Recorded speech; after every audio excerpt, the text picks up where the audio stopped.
नमस्कार, मी आपल्या सर्वांचं स्वागत करतो आपल्या युट्यूब चॅनलला। तुमची उत्सुकता देखील वाढलेलीच आहे आणि हा पडदा देखील मी उत्सुकता अजून वाढवण्यासाठी लावलेला आहे। 4 जूनची उत्सुकता तुमची अशीच कायम राहावी यासाठी आपण हा पडदा लावून थंबनेल मध्ये तुम्ही जे बघितलंय त्याची उत्सुकता आपण अधिक वाढवणार आहोत। तर चला आपण आज सुरुवात करूयात आपल्या ओपिनियन पोल म्हणजेच एक्झिट पोलला। आता महाराष्ट्रातील सर्वात मोठा ओपिनियन पोल लोकसभेच्या निवडणुकीसाठी 2024च्या 48 लोकसभा काय सांगतात, कोणाच्या बाजूने तुमच्या मतदारसंघातील विजय मीटर झुकणार आहे। मुख्यतः ही लढत जी आहे ती महायुती आणि महाविकास आघाडीमध्ये झाली असून महायुतीला जास्त जागा मिळतात की महाविकास आघाडीला मिळतात हे आज पाहण्याची उत्सुकताची ठरणार आहे। तर चला सुरुवात करूयात, कोणता घटक महत्त्वाचा आहे ते सुद्धा पाहूयात। याच्यामध्ये आपण विजय मीटर ठरवलेला आहे। आता विजय मीटर जो आहे, एका बाजूला तुम्हाला 0 अंक महायुतीसाठी दिसत असतील तर दुसऱ्या बाजूला 0 अंक महाविकास आघाडीसाठी दिसत असतील आणि जो मधात हिरवा काटा आहे हा कोणाच्या बाजूने झुकेल हे आपल्याला शेवटी पाहायला मिळणार आहे। तर चला सुरुवात करूयात। महाराष्ट्रातील विविध भागातून विविध लोकसभा मतदारसंघातून तुमच्या मतदारसंघातली जागा कोणाची येते, महायुतीची की महाविकास आघाडीची। आता महत्वाचा घटक जो याच्यामध्ये ठरलेला आहे तो म श म असा घटक ठरलेला आहे।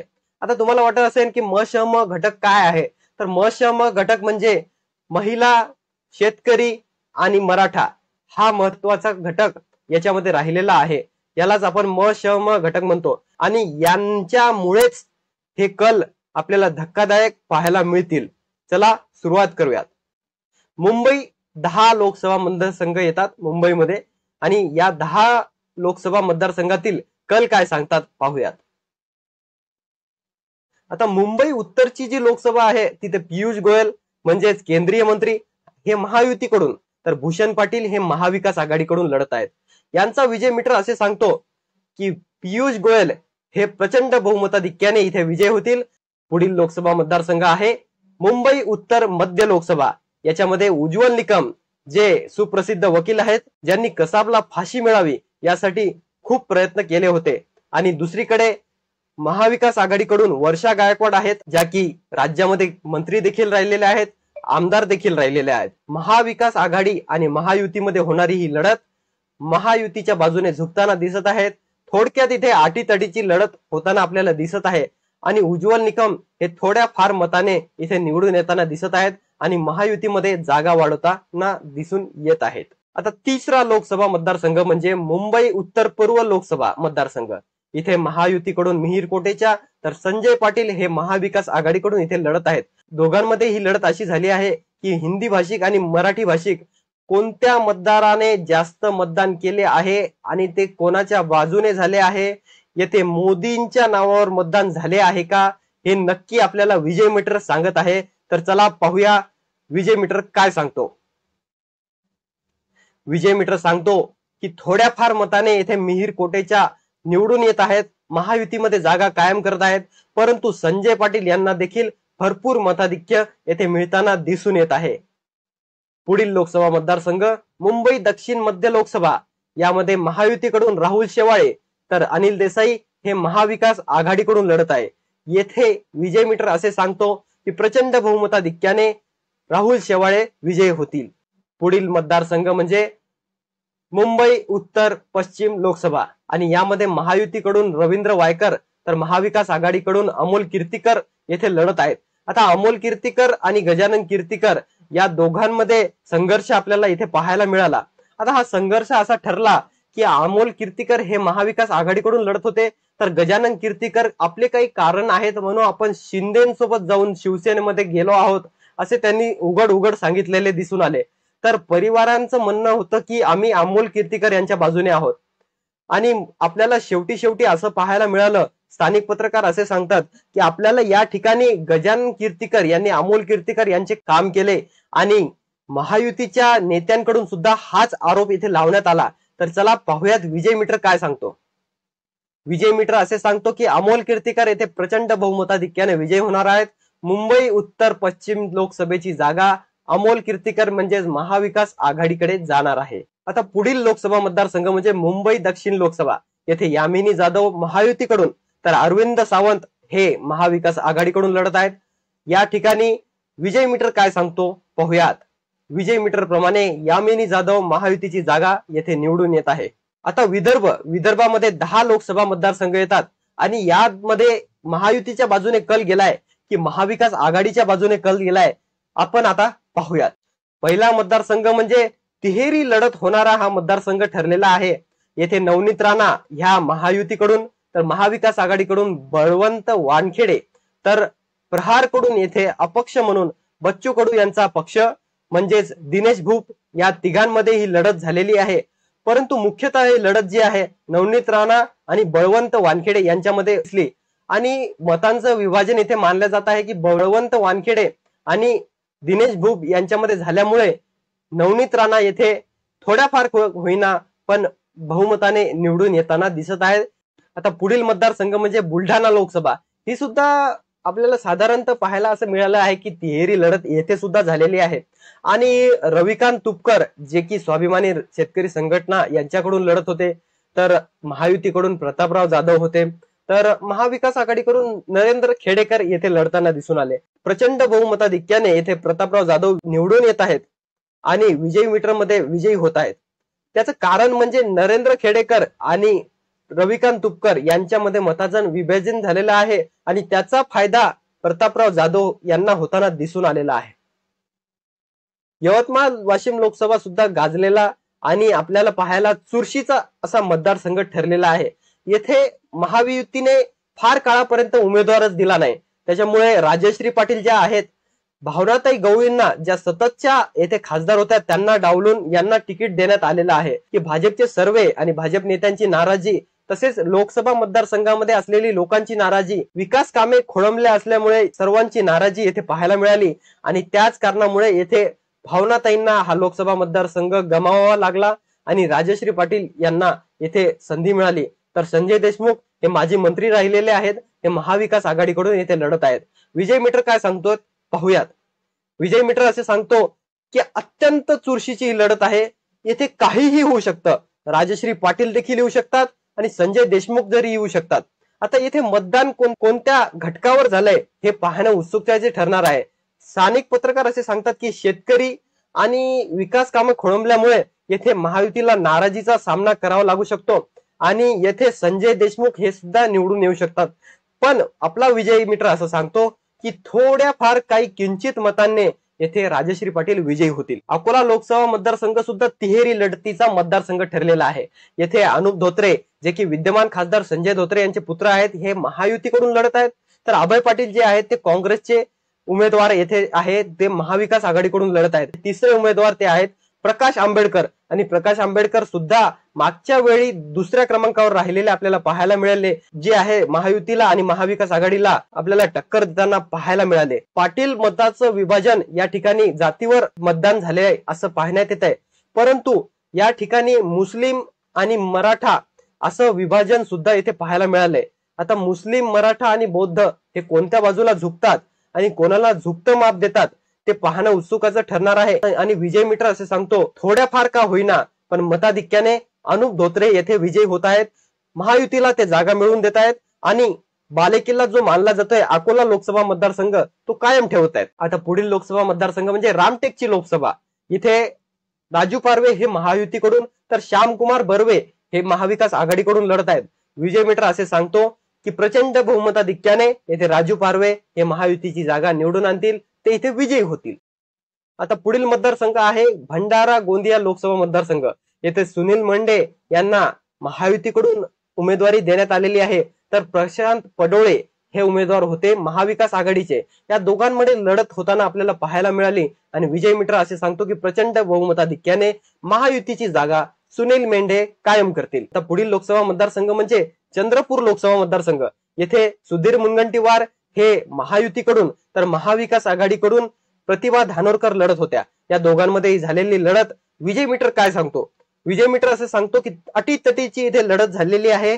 सुधीर मुनगंटीवार जरी विजयी होत असले तरी येथे प्रतिभा धानोरकर देखील विजयी होऊ शकतात, परंतु सध्या तरी विजय मीटर अनुसार सुधीर मुनगंटीवार जे की माजी मंत्री राहिलेले आहेत महाराष्ट्र सरकारमध्ये, त्यांचं कामही भरपूर प्रमाणात चंद्रपूरमध्ये झालेलं आहे. हे मीटर झुकलेलं आहे आणि त्यांना हिरवा काटा विजयी करत आहे. हिरवा कंदील त्यांना लोकसभेमध्ये दिल्लीला पाठवत आहे. आता पुढील मतदारसंघ आहे गडचिरोली चिमूर लोकसभा मतदारसंघ. या मतदारसंघामध्ये अशोक नेते हे महायुतीकडून तर नामदेव किरसान हे महाविकास आघाडीकडून लढत आहेत. या ठिकाणी विजय मीटर सांगतो की प्रचंड बहुमताधिक्याने अशोक नेते विजयी होतील आणि महायुतीची जागा या जिल्ह्यामध्ये कायम करतील, या लोकसभा मतदारसंघामध्ये कायम करतील.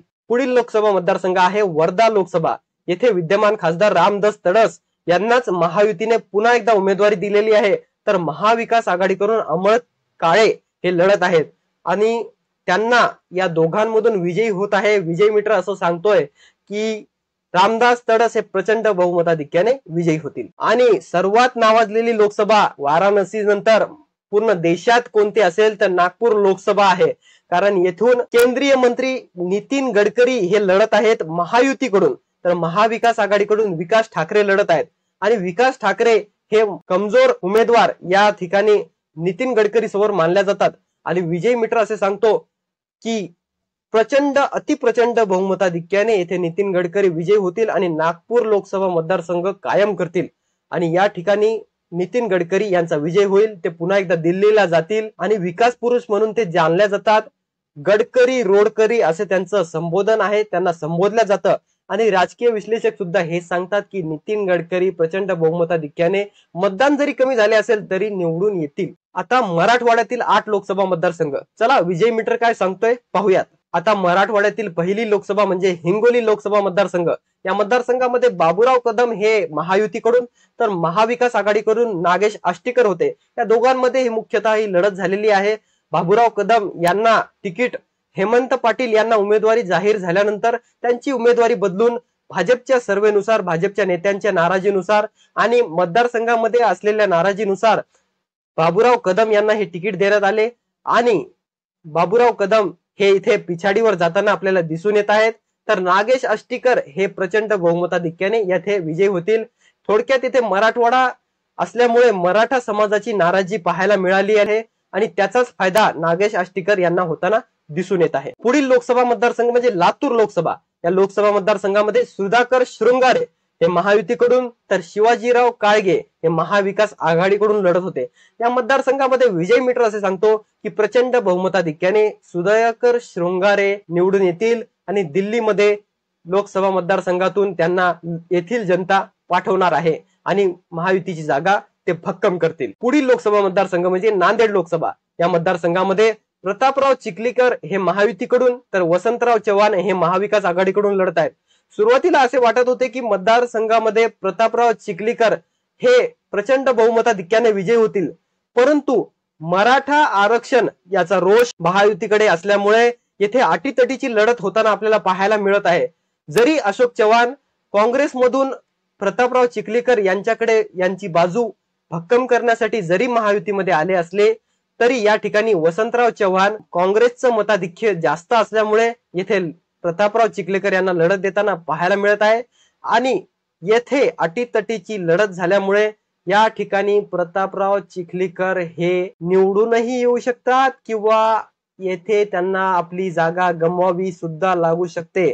परंतु विजय मीटर असे सांगतो की प्रतापराव चिखलीकर येथे विजयी होतील, महायुतीची जागा भक्कम करतील. पुढील लोकसभा मतदारसंघ म्हणजे परभणी लोकसभा मतदारसंघ. येथे अतिशय चुरशीची ही लढत झालेली आपल्याला पाहायला मिळाली. महादेव जानकर ज्यांना आपल्याला असं बोलले जात आहे राष्ट्रवादीची जी जागा आहे अजित पवारांकडून त्यांना सोडण्यात आलेली आहे आणि महायुतीकडून शिट्टी या निशाणीवर महादेव जानकर येथे लढत आहेत.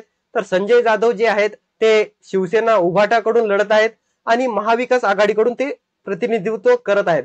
आता विजय मीटर असे सांगतो की दोघांमध्ये झालेली चुरशीची लढत जरी असं वाटत असलं की महादेव जानकर यांना इथे बहुमताधिक्य मिळेल, परंतु विजय मीटर असे सांगतो की संजय जाधव या ठिकाणी थोड्या का होईना पण मताधिक्याने विजयी होतील.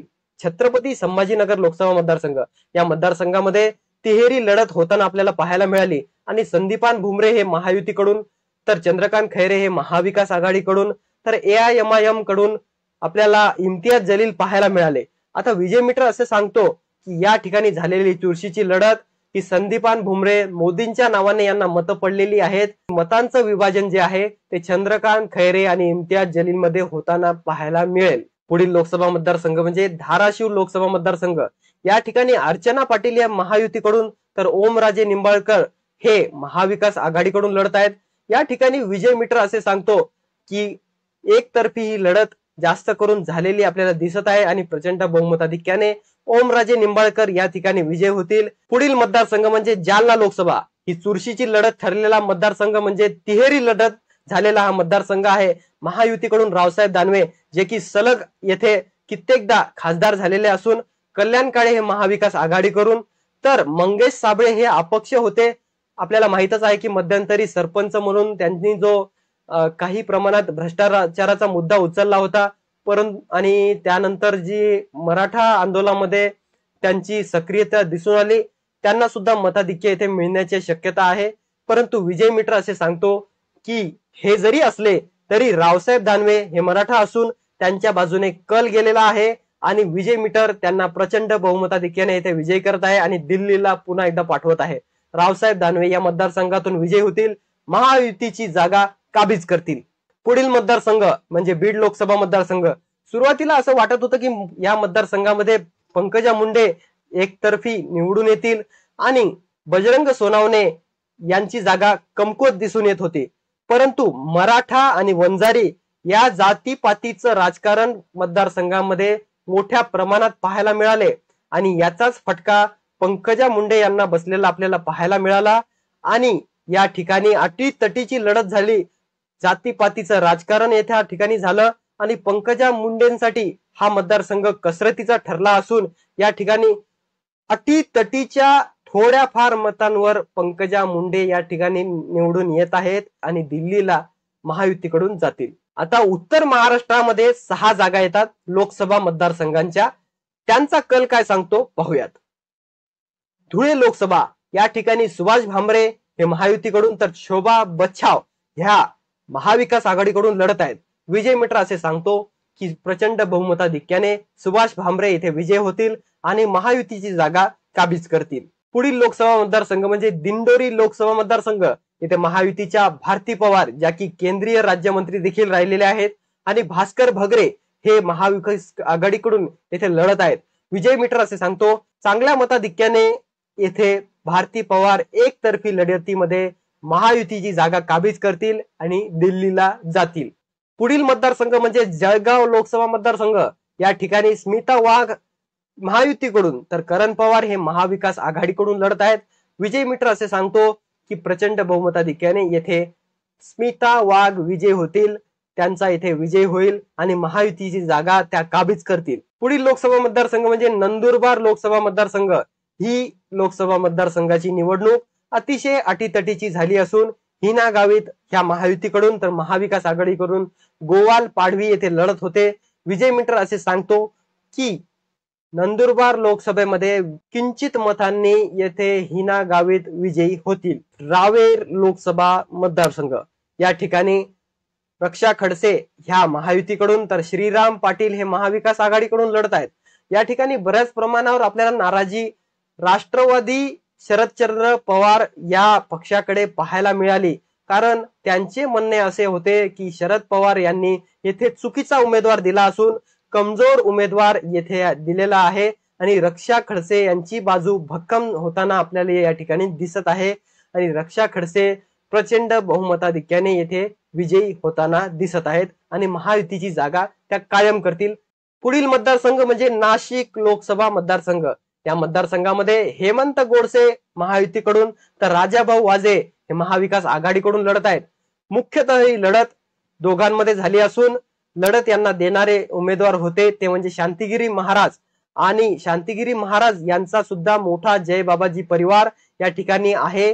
नाशिक लोकसभा मतदारसंघामध्ये त्यांचे मोठे प्रस्थ आहे आणि हेमंत गोडसे यांना उशिरा झालेली उमेदवारी त्यांच्यासाठी अटीतटीची ही निवडणूक ठरलेली आहे. त्यामुळे या ठिकाणी हेमंत गोडसे थोड्याफार मताधिक्याने विजय होतील, महायुतीची जागा काबीज करतील. आता पुढील मतदारसंघ म्हणजे पालघर लोकसभा मतदारसंघ. या मतदारसंघामध्ये हेमंत सावरा महायुतीकडून तर भारती कांबडी महाविकास आघाडीकडून लढत आहेत. हेमंत सावरा हे प्रचंड बहुमताधिक्याने विजय होतील आणि महायुतीची जागा येथे काबीज करतील. पुढील लोकसभा मतदारसंघ म्हणजे कपिल पाटील लढत आहेत ते महायुतीकडून आणि सुरेश म्हात्रे लढत आहेत महाविकास आघाडीकडून. भिवंडी लोकसभा मतदारसंघामध्ये येथे विजय मित्र असे सांगतो की प्रचंड बहुमताधिक्याने या ठिकाणी कपिल पाटील महायुतीकडून जिंकतील आणि आपली जागा काबीज करतील. पुढील मतदारसंघ म्हणजे कल्याण लोकसभा. या ठिकाणी एकनाथ शिंदे महाराष्ट्राचे मुख्यमंत्री यांचे सुपुत्र श्रीकांत शिंदे लढत आहेत तर वैशाली दरेकर या महाविकास आघाडीकडून लढताना आपल्याला दिसत आहेत. विजय मित्र असे सांगतो की अति प्रचंड बहुमताधिक्याने श्रीकांत शिंदे हे विजयी होत आहेत आणि महायुतीची जागा काबीज करत आहेत. ठाणे लोकसभा मतदारसंघ या ठिकाणी नरेश मस्के हे महायुतीकडून तर महाविकास आघाडीकडून राजन विचारे या दोघांमध्ये ही मुख्यतः लढत झालेली आहे. प्रतिष्ठेचा बनलेला महाराष्ट्राच्या मुख्यमंत्र्यांसाठी हा मतदारसंघ होता आणि नरेश मस्के या ठिकाणी प्रचंड बहुमताधिक्याने विजयी होत आहे. एकनाथ शिंदेसाठी प्रतिष्ठेची झालेली ही निवडणूक नरेश मस्के त्यांची प्रतिष्ठा कायम ठेवत महायुतीकडून ही जागा जिंकत आहेत. पुढील मतदारसंघ म्हणजे रायगड लोकसभा मतदारसंघ. या मतदारसंघामध्ये सुनील तटकरे हे महायुतीकडून तर महाविकास आघाडीकडून अनंत गीते लढत आहेत.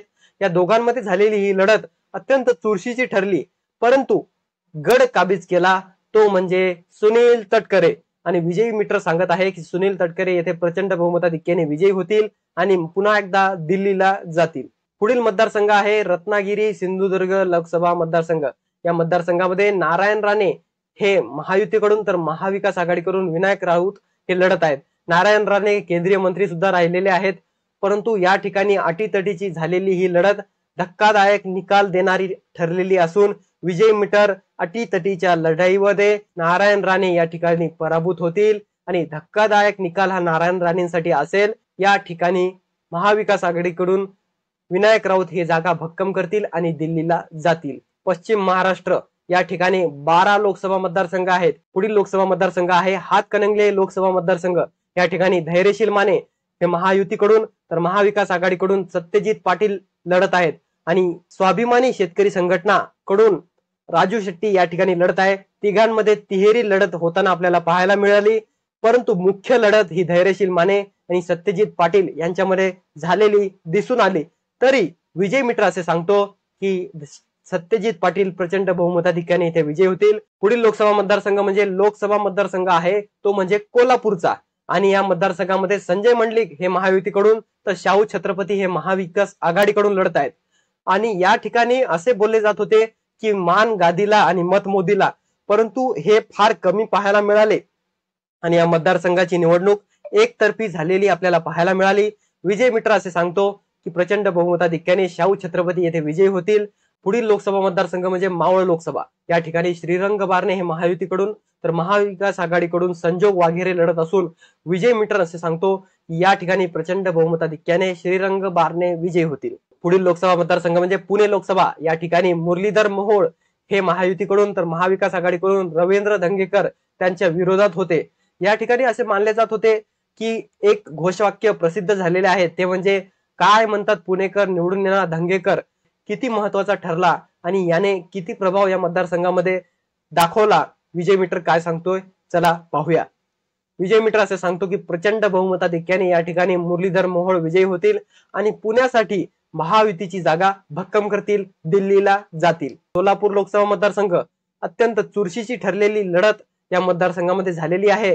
राम सातपुते हे ऊसतोड कामगाराचे चिरंजीव म्हणून महायुतीकडून लढत आहेत तर घराणेशाही ज्यांच्यावर आरोप झालेला आहे ते म्हणजे प्रणिती शिंदे सुशील कुमार शिंदे यांच्या त्या सुपुत्री आहेत त्या महाविकास आघाडीकडून या ठिकाणी लढत आहेत आणि महाविकास आघाडी आणि महायुतीमध्ये जो कल विजय मिटरने दिलेला आहे तो राम सातपुते यांना प्रचंड बहुमताधिक्याने विजयी करताना या ठिकाणी दिसत आहे.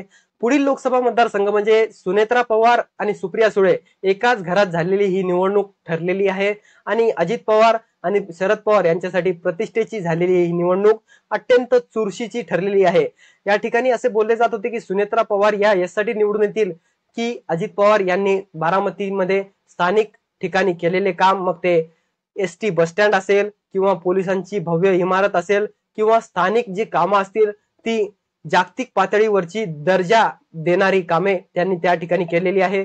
तर विजय मिटर असे सांगतो की येथे अटीतटीची लढत झालेली आहे. कोणत्याही बाजूने हा निकाल जाऊ शकतो. विजय मीटरचे असे सांगणे आहे की सुनेत्रा पवार या ठिकाणी विजय होतील आणि महायुतीची जागा केंद्रामध्ये दिल्लीमध्ये काबीज करतील. पुढील मतदारसंघ म्हणजे शिरूर लोकसभा मतदारसंघ. अत्यंत गाजलेला हा लोकसभा मतदारसंघ या निवडणुकीमध्ये ठरलेला आहे. या ठिकाणी अटीतटीची लढत झालेली आपल्याला पाहायला मिळाली आणि शिवाजी आढळराव पाटील हे महायुतीकडून तर महाविकास आघाडीकडून अमोल कोल्हे लढत होते.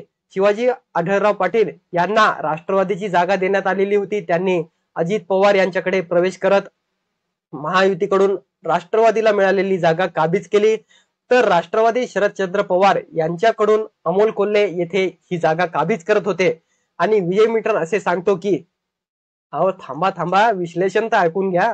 या ठिकाणी शिवाजी पाटील हे बैलगाडा शर्यत तर अमोल कोल्हे या ठिकाणी निवडून आले तेव्हापासून फार कमी या मतदारसंघामध्ये दिसलेले होते. एखादा तारा चमकतो त्याप्रमाणे या मतदारसंघामध्ये अमोल कोल्हे दिसलेले होते आणि अभिनयाकडे त्यांचा कल असून त्या अभिनयासाठी पूर्ण वेळ त्यांचा देताना दिसून आले आणि जास्तीत जास्त वेळ त्यांनी तिकडे दिलेला आहे. तर विजय मित्र असे सांगतो या ठिकाणी अटीतटीची झालेली ही लढत शिवाजी आढळराव पाटील यांना विजयी करत आहे. स्थानिकचा मुद्दा या ठिकाणी महत्वाचा ठरलेला दिसून येत आहे विजय मीटर प्रमाणे आणि या ठिकाणी शिवाजी आढळराव पाटील महायुतीची जागा भक्कम करतील. पुढील लोकसभा मतदारसंघाची निवडणूक म्हणजे माढा लोकसभा. ही मतदारसंघाची निवडणूक देवेंद्र फडणवीस महाराष्ट्र राज्याचे उपमुख्यमंत्री महायुतीकडून यांनी प्रतिष्ठेची केली होती. तर महाविकास आघाडीकडून शरद पवार यांनी ही मतदारसंघाची निवडणूक प्रतिष्ठेची केली होती. या ठिकाणी रणजितसिंह निंबाळकर हे महायुतीकडून होते तर महाविकास आघाडीकडून या ठिकाणी धैर्यशील मोहिते पाटील होते. या दोघांमध्ये चुरशीची झालेली ही लढत विजयी मीटर प्रमाणे प्रतिष्ठा वाढवणारी आहे शरद पवार यांची आणि येथे तुतारी वाजवणारा माणूस तुतारी वाजवताना दिसत आहे. धैर्यशील मोहिते पाटील या ठिकाणी या मतदारसंघामध्ये विजयी होताना दिसून येत आहेत. आता पुढील मतदारसंघ आहे सांगली लोकसभा मतदारसंघ. या ठिकाणी तिहेरी लढत ठरलेली आहे. या ठिकाणी संजय काका पाटील हे महायुतीकडून तर महाविकास आघाडीकडून चंद्रहार पाटील ज्यांचे तिकीट फार लवकरच या ठिकाणी उद्धव ठाकरे यांनी जाहीर केले होते. त्यामुळे बऱ्याच प्रमाणावर इंडी आघाडीमध्ये आपल्याला नाराजी पाहायला मिळालेली आहे आणि महाविकास आघाडीमध्ये ही जे नाराजीचा सूर आहे त्यातून विशाल पाटील हे काँग्रेसमधून बाहेर पडून अपक्ष या ठिकाणी लढलेले होते. या ठिकाणी असे मानले जात आहे की चंद्रहार पाटील आणि विशाल पाटील या दोघांमध्ये लढत झालेली आहे अशी की या ठिकाणी त्यांचे विभाजन झालेले आहे मताचे आणि मुख्य लढत झालेली आहे संजय काका पाटील आणि चंद्रहार पाटील यांच्यामध्ये महायुती आणि महाविकास आघाडीमध्ये. आणि विजय मीटर असे सांगतो की चंद्रहार पाटील आणि विशाल पाटील यांच्यामध्ये जे मताचे विभाजन झाले आहे त्यामुळे संजय काका पाटील या ठिकाणी विजयी होतील आणि महायुतीची जागा भक्कम करतील. पुढील लोकसभा मतदारसंघ आहे सातारा लोकसभा मतदारसंघ. या ठिकाणी उदयनराजे भोसले हे महायुतीकडून तर महाविकास आघाडीकडून शशिकांत शिंदे लढत होते आणि या दोघांमध्ये झालेली ही लढत आपल्याला पाहायला असे मिळत आहे की चुरशीची लढत ठरलेली असून अटीतटीच्या या लढतीमध्ये विजय मीटर प्रमाणे छत्रपती उदयनराजे भोसले या ठिकाणी विजय होतील. दिल्लीमध्ये जातील, महायुतीला एक जागा वाढवून देतील. पुढील लोकसभा मतदारसंघ म्हणजे राजमाता अहिल्यानगर लोकसभा मतदारसंघ. या मतदारसंघामध्ये महायुतीकडून सुजय विखे होते जे की विद्यमान खासदार सुद्धा होते आणि महाविकास आघाडीकडून निलेश लंके लढत होते. हे आधी आमदार राहिले होते आणि शरद पवार यांच्याकडून लोकसभेचे तिकीट मिळवत त्यांनी खासदारकीची निवडणूक सुजय विखे यांच्या विरोधात लढवली आणि या मतदारसंघामध्ये विजय मीटर असे सांगतो की अटीतटीची झालेली ही निवडणूक सुजय विखे यांना प्रचंड बहुमताधिक्याने विजय करत आहे. हिरवा काटा सुजय विखे यांच्या बाजूने झुकलेला आहे. महायुतीकडून केंद्रामध्ये सुजय विखे पाटील जातील. पुढील लोकसभा मतदारसंघ आहे शिर्डी लोकसभा मतदारसंघ. या मतदारसंघामध्ये सदाशिव लोखंडे हे महायुतीकडून तर महाविकास आघाडीकडून भाऊसाहेब वाकचौरे लढत होते. या दोघांमध्ये झालेली ही लढत विजय मीटर असे सांगतो की प्रचंड बहुमताधिक्याने या ठिकाणी सदाशिव लोखंडे महायुतीकडून जिंकतील. पुढील लोकसभा मतदारसंघ मित्रांनो 48 लोकसभा मतदारसंघ इथे झालेले आहेत. या सर्वांचे कल आपण पाहिलेले आहेत. महाराष्ट्रातील विविध लोकसभा मतदारसंघाचे कल आपण पाहिलेले आहेत. 48 लोकसभा मतदारसंघांमध्ये महायुती 40 जागा तर महाविकास आघाडी 8 जागा जिंकताना दिसत आहे. विजय मीटरचा कौल सांगतो की प्रचंड बहुमताधिक्याने या ठिकाणी महायुतीकडून 40 उमेदवार केंद्रामध्ये जाणार आहेत तर 8 उमेदवार महाविकास आघाडीकडे जाणार आहेत. हे तर विजय मीटरने सांगितलं, राजकीय विश्लेषकांनी सांगितलं, स्थानिक पत्रकारांनी सांगितलं. पण आपलं काय मत आहे, कोणती जागा कोण निवडून येईल, आम्हाला कमेंटमध्ये नक्की सांगा. तुमच्या प्रतिक्रिया आम्ही वाचण्यासाठी उत्सुक आहोत. आणि सोबतच चॅनलला सबस्क्राईब करा, लाईक करा, शेअर करा. आता मी हा पडदा लावून घेतो जेणेकरून 4 जूनची उत्सुकता तुमची वाढेल. हा व्हिडिओ नक्की शेअर करा. आपला जो खासदार निवडून केंद्रामध्ये जाईल, विकास कामे मतदारसंघामध्ये घेऊन येईल अशी अपेक्षा करतो. धन्यवाद. जय हिंद.